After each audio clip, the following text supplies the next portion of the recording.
Film ini diawali dengan diperlihatkannya kepanikan warga desa di negara Vietnam bagian Kaler yang digegerkan oleh penemuan jasad tanpa kepala yang tersangkut di jaring nelayan, di mana warga percaya jika kepala jasad tersebut telah dimakan oleh jurig cai penghuni danau.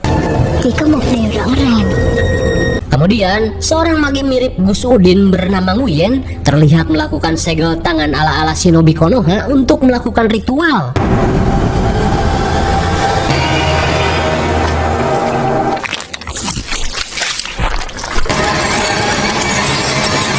Sontak para warga merasa ngeri saat melihat banyaknya belut sawah yang biasa kalian urek keluar dari jasad tersebut. Dan sampai saat ini tercatat 8 warga telah tewas dengan kondisi yang sama seperti jasad tadi, di mana mereka dikuburkan jauh dari desa untuk menghindari kutukan yang mungkin terus terjadi. Sehingga cerita scene beralih pada tante-tante cantik bernama Mumun yang terlihat panik setelah mendapat kabar tentang penemuan sendal selop milik keponakannya, di mana sejak seminggu lalu keponakan cantiknya yang bernama Bunga hilang bak di telan bumi. Namun saat para warga percaya jika Bunga tewas oleh jurig cai, Mumun merasa yakin jika keponakannya ini masih hidup. Terlebih mereka belum bisa menemukan keberadaan jasad Bunga. Lantas, setelah kabar mengerikan ini semakin meluas, pihak kekaisaran akhirnya mengirimkan seorang detektif handal setara dengan detektif Sherlock yang bernama Ikin untuk melakukan penyelidikan. Di mana kini, detektif Ikin yang bersetelan Raiden Mortal Kombat terlihat menempuh perjalanan panjang menuju desa Mumun.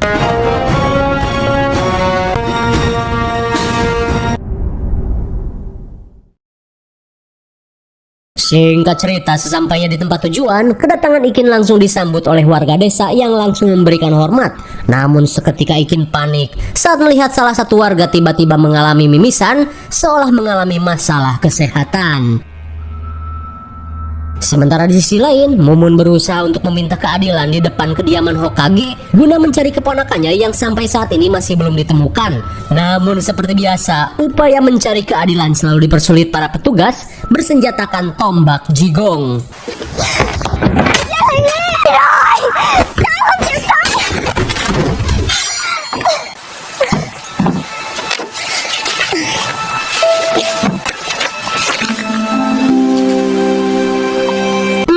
Bagaikan adegan FTP, Mumun pun malu-malu bagong saat melihat kedatangan detektif Ikin yang ganteng dan berkarisma 125.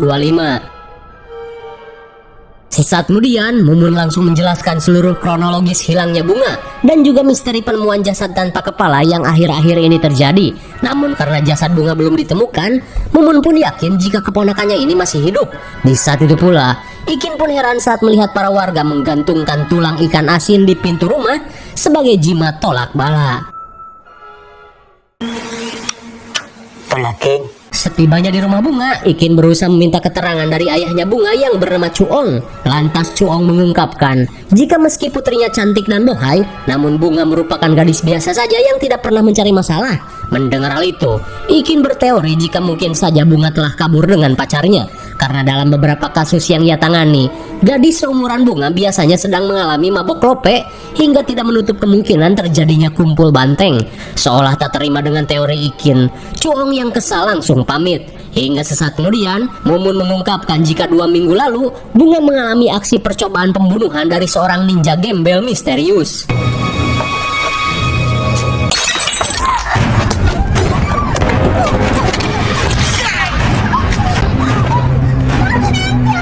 Dan meski si ninja gembel berhasil kabur, namun diceritakan Mumun sempat melukai tangan si ninja. Setelah mendengar hal tersebut, Ikin yang melakukan pencarian langsung mengambil pecahan piring bertuliskan Tuk untuk dijadikan petunjuk awal. Singkat waktu, Ikin pun diantar warga lokal untuk melihat sendal selop milik Bunga yang diduga tewas akibat digondol jurig cai.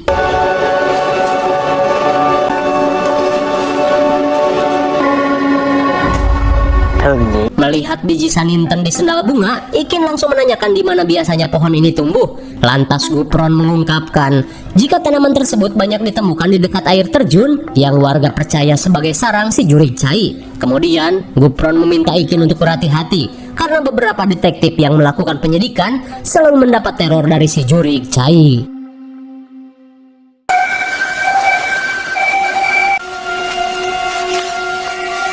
kemudian scene beralih pada putri cantik si Hokage yang bernama Tuyet. Saat ia sedang kerimbatan, tiba-tiba saja sesuatu yang aneh terjadi.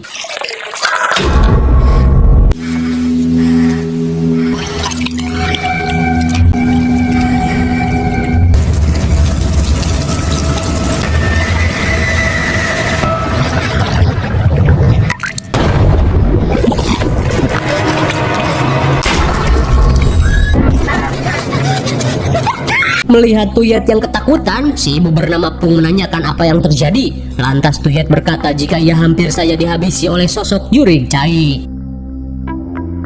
Di saat itu pula, Ikin yang akan pergi ke air terjun terlihat mendatangi rumah Mage Nguyen untuk melakukan penerawangan.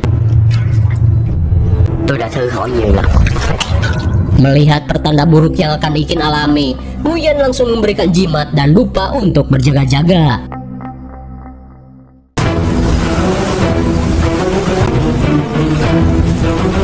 Singkat waktu sesampainya di dekat air terjun, Ikin pun menemukan pohon dan biji saninten yang sempat menempel di sendal bunga. Tak cuma itu, Ikin pun curiga saat menemukan tanah yang tercampur darah kering. Saat Mumun histeris, Ikin memintanya untuk tenang dan jangan cepat mengambil kesimpulan. Kemudian, Ikin mengajak Mumun untuk mencari petunjuk lain.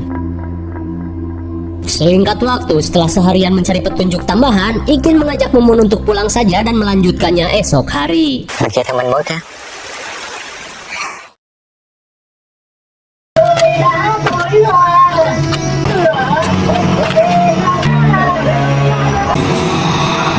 Saat malam semakin larut, Ikin terlihat menyusun pecahan keramik yang ia temukan di kamar bunga. Tapi tiba-tiba, ia pun mengalami mimisan yang sama seperti para warga.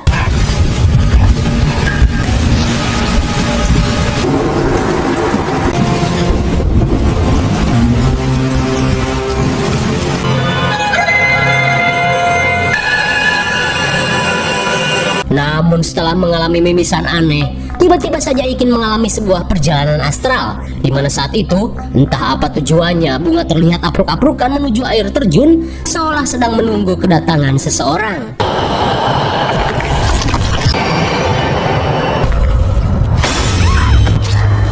Di tengah kepanikan, Ikin berusaha menyelamatkan bunga yang ditarik si Jurig ke dalam wahangan.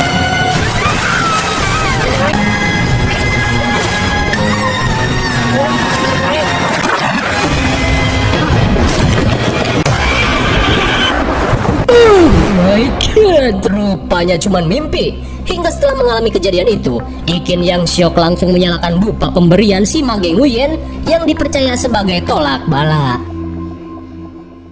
Di keesokan harinya, Ikin dan Mumun berusaha meminta kesaksian pada Cemae yang berdagang di depan toko kain milik bunga. Lantas Cemae mengungkapkan jika sebelum bunga menghilang, dirinya sempat melihat Nona Tuyet datang memarahi bunga. Setelah mengetahui hal tersebut, mereka pun bergegas mendatangi rumah Hokage Lim untuk meminta keterangan pada Tuyet.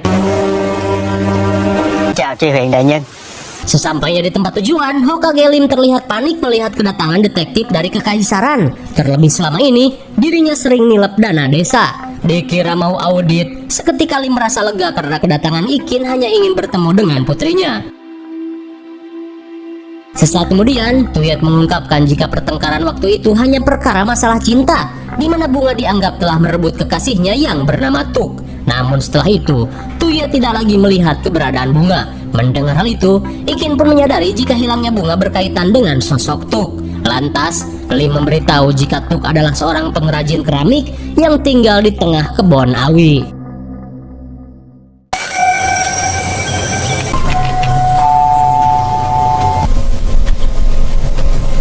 Sesampainya di gubuk, Ikin yang akan melakukan penggeledahan meminta Mumun untuk menunggu. Hingga sesaat kemudian, Ikin yang melakukan penggeledahan langsung merinding setelah mendengar suara rintihan kewes dari sudut yang poek.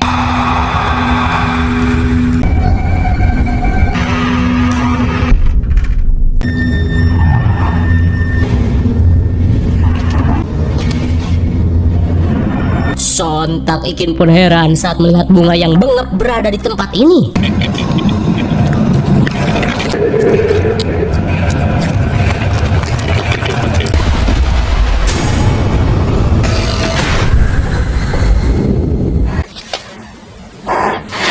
Dirasa halu, Ikin yang syok kembali berusaha fokus. Namun tak lama kemudian, Ikin merasa curiga saat melihat buntelan samak yang terlihat seperti jasad.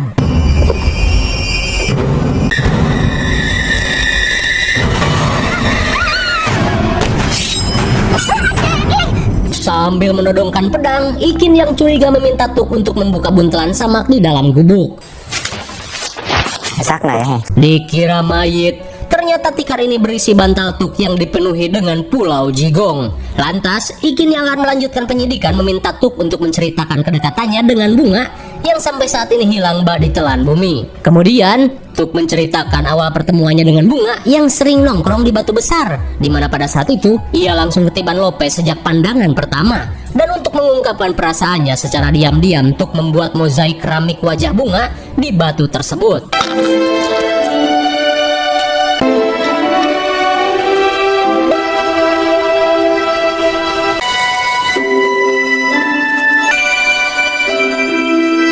Meski sedikit petot, bunga terlihat malu-malu anjing saat melihat karya Tuk yang begitu effort. Tak sampai di situ, kebahagiaan bunga semakin menjadi saat Tuk menyatakan perasaannya. Lantas sambil pergi, bunga yang malu-malu langsung menerima perasaan Tuk. Di mana sejak saat itu, mereka yang di Mabuk Lope mulai menghabiskan waktu bersama sambil membuat kerajinan. Không đơn giản chỉ là nặn gốm đâu. Còn bây giờ là một cái chén.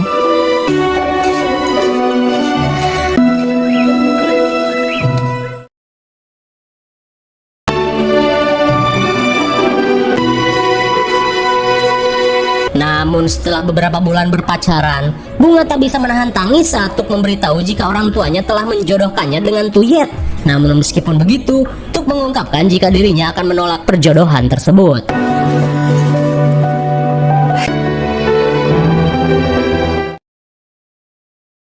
Hingga di hari perjodohan, Tuk mengungkapkan keinginannya untuk membatalkan perjodohan. Lantas sambil berlutut, Tuk berkata jika dirinya telah memilih bunga sebagai pasangannya. Mendengar hal itu sontak membuat Tuyet dan keluarganya murka, apalagi Tuk telah memilih gadis kampung seperti bunga. Namun sesaat kemudian, Tuk langsung mengungkapkan unek-uneknya di mana dirinya tidak sudi dijadikan alat untuk bisnis keluarganya bersama Hokage Lim. Singkat cerita, setelah mendengar kesaksian dari Tuk, Ikin dan Mumun kembali mendatangi rumah Hokage Lim untuk melanjutkan penyidikan. Hingga setibanya di rumah Hokage Lim, Ikin langsung mendesak Tuyet untuk mengakui perbuatannya. Terlebih ia yakin setelah ngeparanin bunga di pasar, Tuyet yang kalah saing mengajak bunga untuk menyelesaikan permasalahannya di dekat air terjun. Tuyet pun semakin panik saat Ikin mengatakan jika ia menemukan darah kering di tanah dekat air terjun. Di tengah kondisi terpojok, Tuyet yang panik tiba-tiba mengalami sesuatu.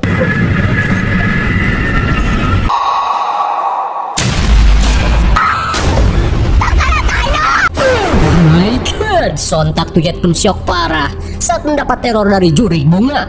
Hingga di tengah ketakutan, Tuyet pun akhirnya mengakui apa yang telah ia lakukan pada bunga. Dimana ketika itu, Tuyet meminta bunga untuk pergi dari desanya agar dirinya bisa hidup bahagia dengan Tuk.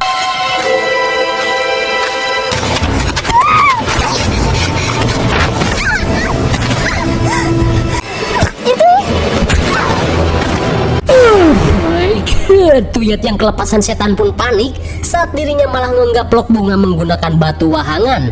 Setelah mendengar pengakuan Tuyet, Ikin langsung mendesaknya memberitahukan keberadaan jasad bunga. Lantas sambil memohon, Tuyet mengungkapkan jika dirinya tidak mengetahui kemana bunga menghilang karena sejak menggaplok bunga, Tuyet yang panik langsung kabur meninggalkan bunga. Di tengah kebingungan, Nyonya Pung merasa yakin jika jasad bunga mungkin saja digondol oleh si Jurig Cai. Sesaat kemudian, Ikin meminta para penjaga untuk mengamankan Tuyet guna mempertanggungjawabkan kejahatannya. Singkat waktu, malam pun poek. Setelah cuci muka, Ikin yang merasa salatri bersiap untuk mangan.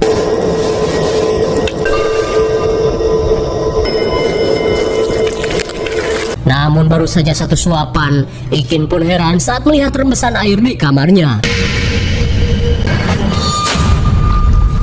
Di tengah keanehan yang terjadi, Ikin pun panik saat melihat bunga tiba-tiba terkapar di lantai dengan keadaan basah kuyup.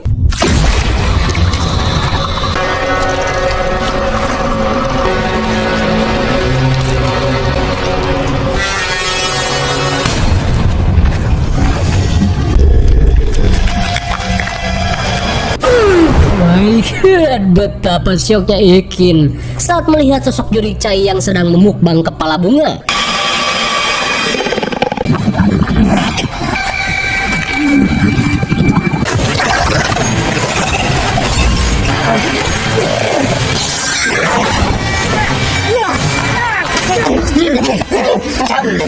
Untung saja Didin yang datang berhasil menyelamatkan Ikin dari teror si Jurik Cai.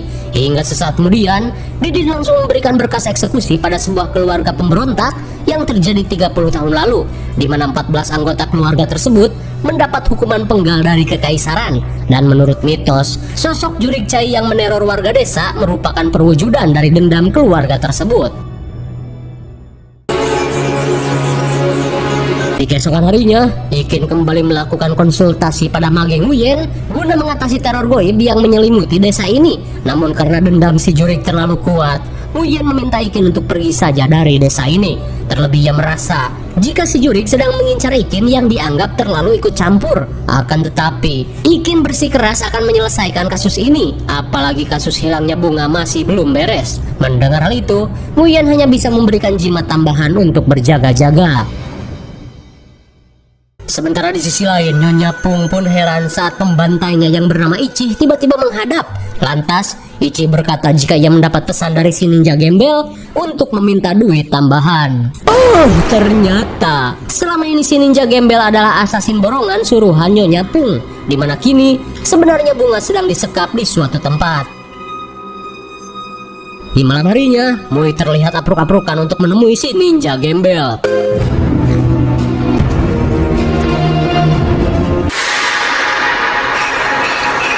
Setibanya di depan goa, si ninja yang bernama Dong langsung mengajak Mui masuk ke dalam goa tempat bunga disekap.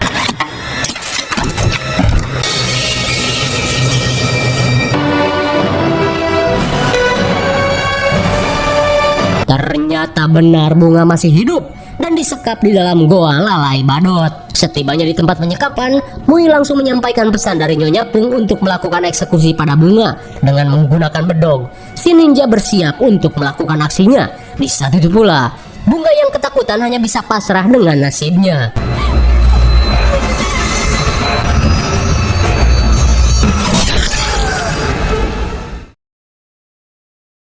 Di keesokan harinya, warga desa kembali digegerkan dengan penemuan jasad tanpa kepala.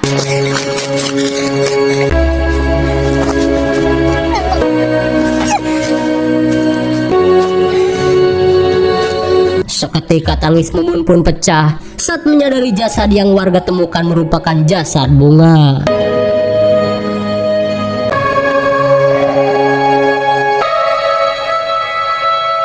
Di saat itu pula, Cuong pun tak bisa menahan tangis saat menyadari putrinya telah tewas. Hingga sesaat kemudian, di tengah kesedihan yang mendalam, Cuong terlihat berjalan menuju hutan meninggalkan desa. Singkat waktu, Ikin yang merasa curiga meminta bantuan si Mage untuk mengantarkannya ke makam para korban Jurik Cai, di mana ia ingin membuktikan sesuatu. Hingga setibanya di area pemakaman, si Mage langsung melakukan ritual tolak balas sebelum Ikin melakukan pembongkaran makam.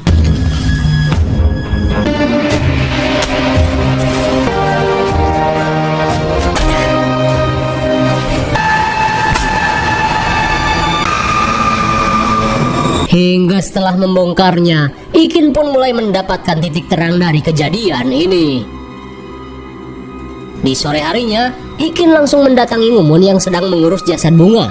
Lantas ia langsung mengungkapkan kecurigaannya, di mana Ikin mengungkapkan jika luka buntung di leher ini terlihat seperti bekas tebasan orang yang dieksekusi menggunakan golok dan bukan dikokop Jurik Cai seperti yang digegerkan. Tak cuma itu, mayat bunga sama sekali tidak mengalami pembengkakan meski sudah 10 hari dinyatakan hilang.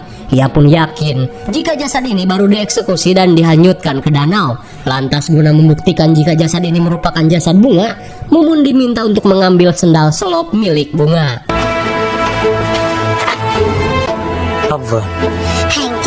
Setelah ceker ini terlalu jebrag, Ikin pun yakin jika jasad ini bukanlah bunga. Ia pun yakin jika bunga masih hidup. Di sisi lain, Ichi kembali menemui Nyonya Pung. Ia pun memberitahu jika mayat yang warga temukan bukanlah mayat bunga. di mana si ninja dong ingin dibayar 100 koin emas untuk menghabisi bunga. Mendengar hal itu, Pung yang muak meminta bantuan Ichi untuk menghabisi dong dan bunga. Terlebih jika bunga selamat, mereka pasti akan mendapatkan hukuman berat dari kekaisaran. Di malam harinya, Nyonya Pung meminta Ichi untuk mencampurkan racun pada minuman dong. Sesaat kemudian, Pung mulai melakukan negosiasi dan meminta dong untuk segera menghabisi bunga. Namun di saat itu pula, Ikin dan Mumun berhasil membuntuti mereka. Lantas sambil mengeluarkan sekantong uang, Pung meminta dong untuk mengajaknya ke tempat penyekapan bunga karena dirinya ingin melihat bunga tewas dengan mata kepalanya sendiri. Hingga saat Pung mengajaknya minum, insting dong langsung aktif.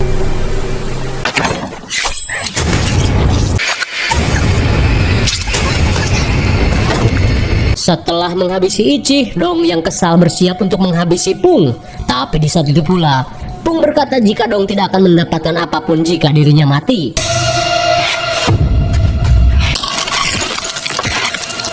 Di tengah kekesalan, dong terpaksa menuruti keinginan Pung.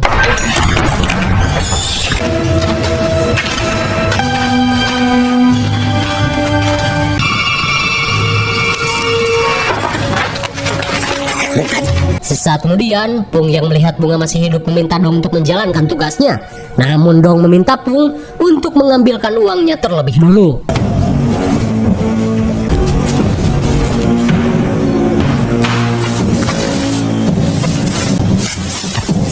Tahu santai.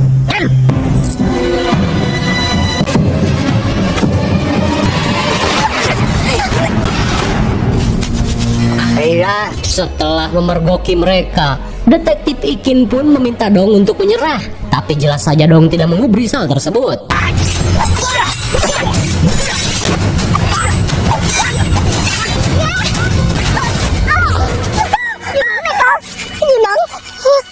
Setelah menenangkan bunga, Mumun pun terharu saat ia bisa kembali bertemu dengan bunga. Hingga sesaat kemudian, Mumun langsung mengajak bunga untuk melanjutkan pelarian.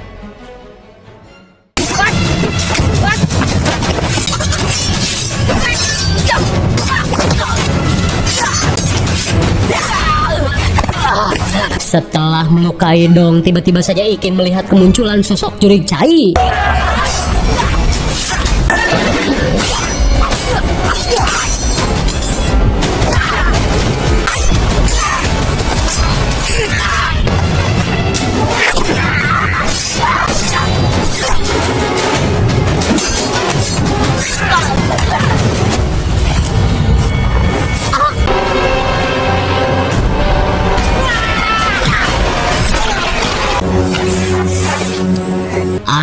Akhirnya dengan jurus tendakan Liu Kang, dong si asasin borongan tewas tercucuk dahan jengkol.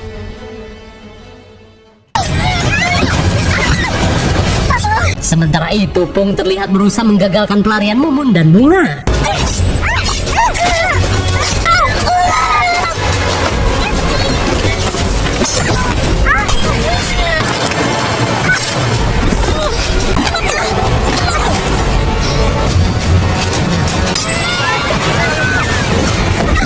Melihat Bunga yang pengkor, Pung bersiap untuk menuntaskan aksinya. Untung saja Mumun yang siuman berhasil menyelamatkan Bunga. Setelah mengikat Pung, Mumun yang khawatir bergegas pergi menyusul Ikin. Hingga sesaat kemudian, setelah melihat dong tewas tercucuk dahan jengkol, Mumun bergegas menghampiri Ikin yang terluka. Di saat itu pula, Ikin yang terluka parah mengungkapkan jika saat ini dirinya hanya perlu beristirahat.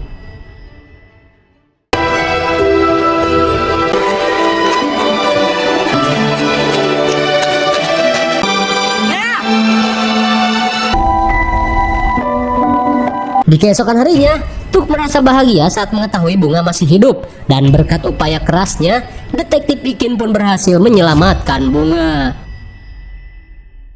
Sehingga cerita seminggu kemudian, Detektif Ikin yang akan pergi langsung berpamitan pada Mumun. Namun sebelum pergi, Ikin meminta maaf terlebih dirinya tidak bisa menghentikan si Jurik Cai yang meneror desa. Dimana untuk menangkal teror tersebut, Ikin menyarankan Mumun untuk menggunakan jimat dan dupa buatan Mage Nguyen. Tapi di saat itu pula, Mumun yang mengalami alergi pernapasan berkata jika meski tidak menggunakan dupa tersebut, dirinya sama sekali belum pernah mendapat teror dari si Jurig.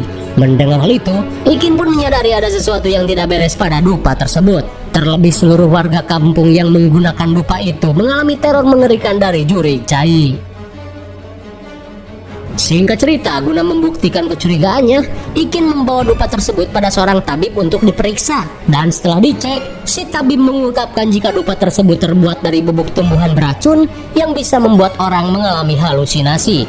Rupanya teror Jurig Chai yang terjadi merupakan genjutsu dari asap dupa beracun buatan Nguyen. Hingga di keesokan harinya, Ikin mengerahkan beberapa pasukan untuk menangkap mage Nguyen. Selang beberapa saat, Ikin yang akan melakukan penangkapan mengungkapkan jika si mage Nguyen merupakan dalang dari teror si Jurig Chai. Terlebih semenjak kedatangan Nguyen, teror mengerikan si Jurig Chai mulai menghantui desa, di mana selain melakukan aksi kopet, Nguyen berhasil membuat warga ketakutan dan tak bisa hidup tenang. Namun sebelum sampai ke rumah Nguyen, Ikin pun syok saat melihat pasukannya telah tewas.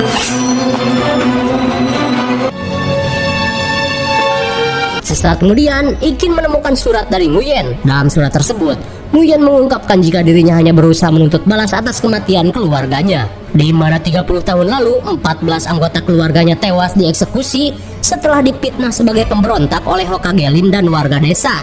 Dan ketika itu, Nguyen yang berusia 10 tahun menyaksikan secara langsung eksekusi pada keluarganya.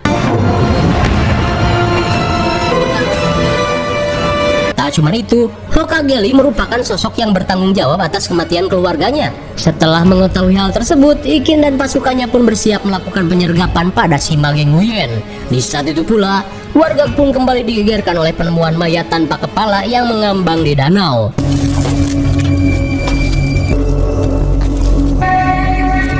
Sontak mereka pun syok parah saat melihat kepala Hokage Lim yang terpenggal di tempat tersebut. Lantas, Ikin yang menyadari Nguyen berhasil kabur, langsung mengajak Didin untuk melakukan pengejaran.